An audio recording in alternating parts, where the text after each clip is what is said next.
দারুণ রেসিপি দেখাবো। খুব মানে অল্প সময়ের মধ্যে এটা হয়ে যায়। রান্নাটা হচ্ছে ঝিঙে দিয়ে আর এই অল্প একটুখানি চিংড়ি, এই দিয়ে আজকে রান্নাটা হবে। আর কিভাবে কি হবে আমি এইবার আস্তে আস্তে সব দেখিয়ে দিচ্ছি। এই রেসিপিটা করতে লাগছে এই যে রসুন, আমি কয়েক কোয়া রসুন নিয়ে নিয়েছি, একটা পেঁয়াজ, কাঁচা লঙ্কা আর শুকনো লঙ্কা। এবারে এই ঝিঙেটা আমি পিস করে নেব।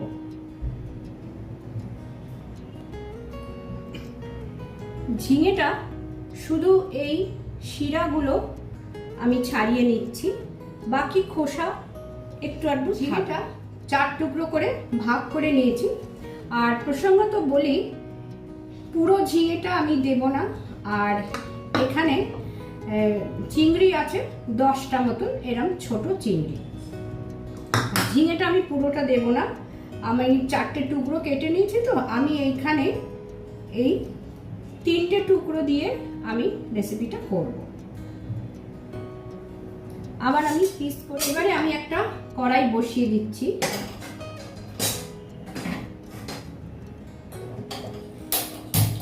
গ্যাসটা অন করলাম।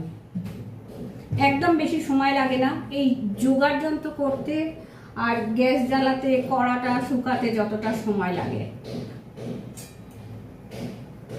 কি করছি একটু সারপ্রাইজ থাকুক, একদম করতে করতে ব্যাপারটা দেখাবো। কড়াটা মুছে নিলাম, মুছে নিলে তাড়াতাড়ি গরম হয়ে যাবে, জলটা শুকিয়ে যাবে। এবারে ক্যামেরাটা আমি এইদিকে আনবো দেখাবার জন্য। প্রথমে দিয়ে দেব সর্ষের তেল। আমি ব্যবহার করছি Fortune kachchi ghani mustard oil. Fortune kachchi ghani mustard oil আমি ব্যবহার করছি। সবার প্রথম আমি চিংড়ি মাছটা ভেজে নেব।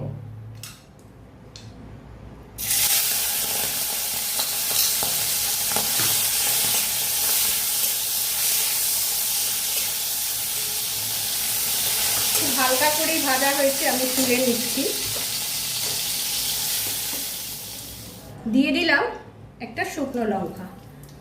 মনে হচ্ছে তেলটা কম হয়েছে, আমি আরেকটু সর্ষের তেল দিয়ে দিলাম। সবার প্রথম আমি রসুনটা দিয়ে দিলাম।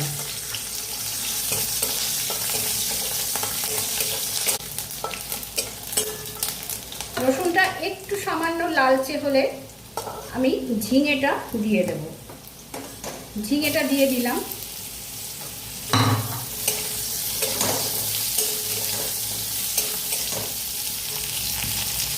একটু সামান্য লবণ দিয়ে দিই, তাহলে ঝিঙেটার জলটা বেরিয়ে আর ঝিঙেটা জলটা শুকিয়ে গেলে সুবিধা হবে।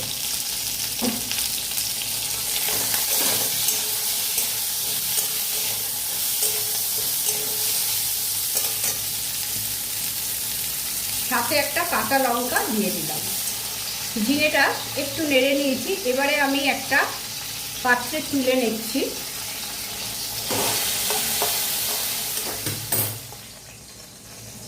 এই ঝিঙেটা আমি ঠান্ডা করতে দেব। আমি ফ্যানের তলায় রেখে আসি এখন। ঝিঙে আর চিংড়িটা আমি ঠান্ডা করতে দেব। এরপরে কি করব আমি আবার তখন দেখাচ্ছি। এইগুলো ঠান্ডা হয়ে গেছে, এই চিংড়ি আর ঝিঙে ভাজা রসুন দিয়ে। আমি মিক্সির বাটিতে এইগুলো নিয়ে আমি একটু পেস্ট করে নিচ্ছি।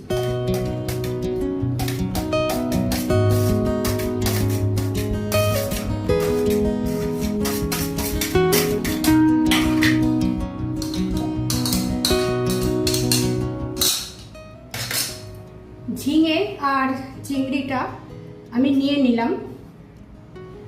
এবারে এটা আমি পেস্ট করে নেব। এর মধ্যেই শুকনো লঙ্কা আছে,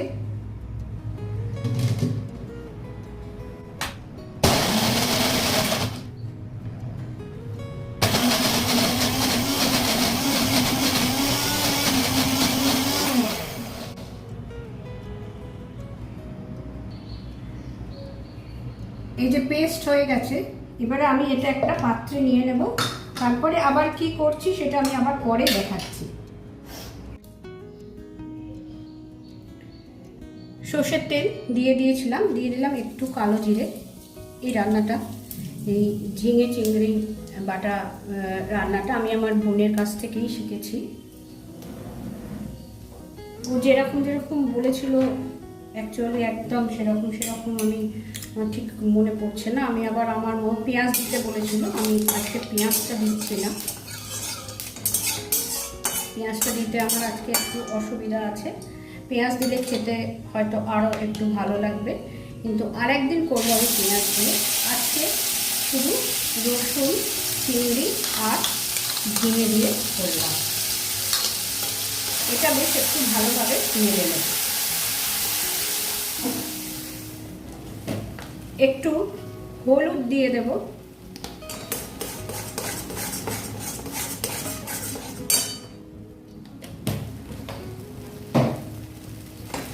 চিংড়ি মাছ তুমি যেভাবেই খাও না কেন, যেরকমভাবে খুশি খাও না কেন, সমস্ত চিংড়ি মাছের সমস্ত রান্নায় কিন্তু খুব অসাধারণ টেস্ট হয়।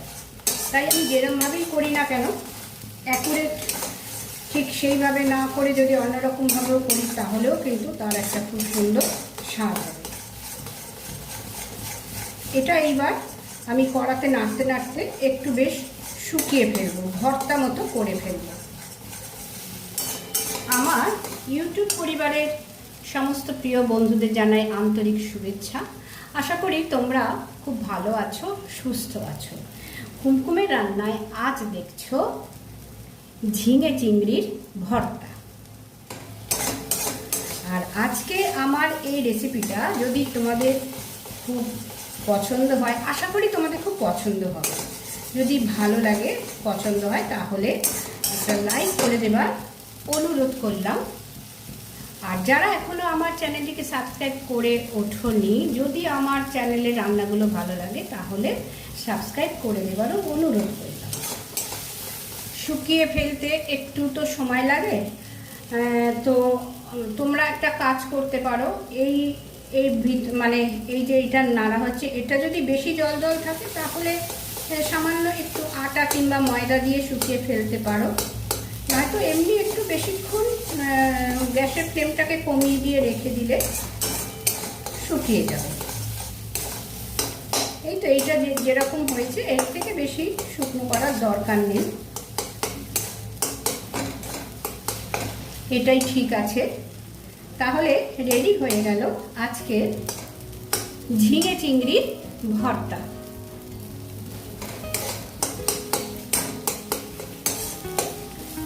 এটা শুকনো ভাত দিয়ে, গরম ভাত দিয়ে, জল ঢালা ভাত দিয়ে, পান্তা ভাত দিয়ে অত্যন্ত সুন্দর খেতে লাগবে।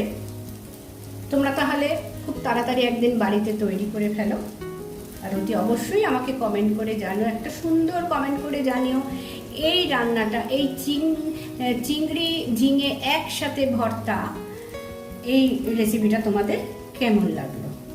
এই যে দেখতে পাচ্ছ একটু একটু তেল ছেড়ে দিয়েছে, তার মানে কিন্তু ভর্তাটা রেডি হয়ে গেছে।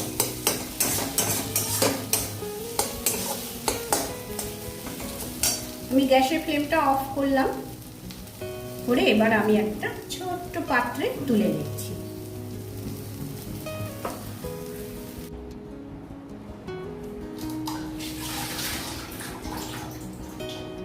তাহলে আমি একটু শসা দিয়ে রেডি করে ফেললাম আজকের চিংড়ি ঝিঙের ভর্তা। হয়তো অনেকে ভাববে যে ভর্তার সাথে শসা যায় কিনা, একটু শসা খেলে হজম হয়ে যায়। যদি কারো চিংড়িতে কোনো সমস্যা থাকে তাহলে শসা খেলে হজম হয়ে যাবে। না, কোনো অ্যালার্জি, চিংড়িতে অ্যালার্জি থাকলে কখনোই এটা খাওয়া উচিত না। বা যে কোনো জিনিসে এই রান্নার মধ্যে যে কোনো ইনগ্রিডিয়েন্টসে যদি কোনো কারোর অ্যালার্জি থাকে তাহলে কিন্তু না খাওয়াই ভালো। তো রেডি হয়ে গেল আজকের ঝিঙে চিংড়ি ভর্তা। ভিডিওটা আজকে এখানেই শেষ করছি। পরের দিন চলে আসছি আবার অন্য কোনো সুন্দর রেসিপি নিয়ে। সবাই ভালো থেকো, সুস্থ থেকো, আনন্দে থেকো। ধন্যবাদ।